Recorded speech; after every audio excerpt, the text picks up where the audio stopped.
हरी भरी घास से भरे एक सुंदर जंगल में एक शरारती टिड्डा रहता था, जिसे सब बदमाश टिड्डा कहते थे।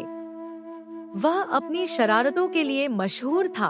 कभी किसी की पत्तियां चबा जाता, कभी खरगोश की गाजर चुराकर भाग जाता, तो कभी चिड़िया का दाना गिराकर जोर जोर से हंसने लगता। बदमाश टिड्डे की पहली शादी एक समझदार और मेहनती टिड्डी से हुई थी, जिसका नाम सुशीला था। सुशीला पूरे जंगल में अपनी ईमानदारी और मेहनत के लिए जानी जाती थी। उसने टिड्डे को समझाया, लेकिन वह नहीं माना। तब वह टिड्डे की शरारतों से तंग आकर एक दिन वह अपने मायके चली गई और फिर वापस नहीं आई। टिड्डे को अपनी गलती का एहसास तो हुआ, लेकिन वह अकेले नहीं रह सकता था। इसलिए उसने दूसरी शादी करने का फैसला किया। जंगल में उसने ढेर सारी टिड्डियों को प्रपोज किया, मगर उसकी बदमाशी की वजह से कोई भी शादी के लिए तैयार नहीं हुआ।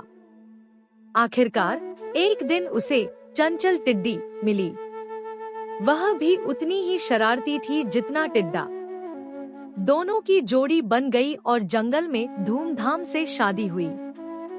शादी के बाद दोनों ने मिलकर और भी ज्यादा शरारतें करनी शुरू कर दी।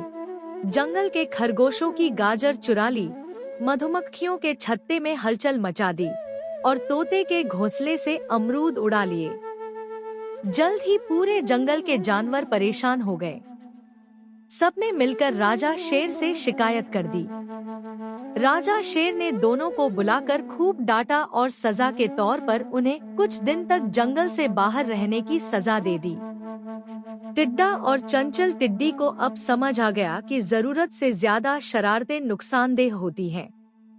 जब वे वापस लौटे तो उन्होंने अपनी शरारतें कम कर दी और जंगल के बाकी जानवरों के साथ मिलजुल कर रहने लगे। इस तरह बदमाश टिड्डे की दूसरी शादी से उसे एक अच्छा सबक भी मिल गया।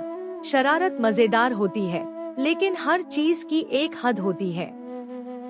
कहानी अच्छी लगी तो वीडियो को लाइक करें और चैनल को सब्सक्राइब करें।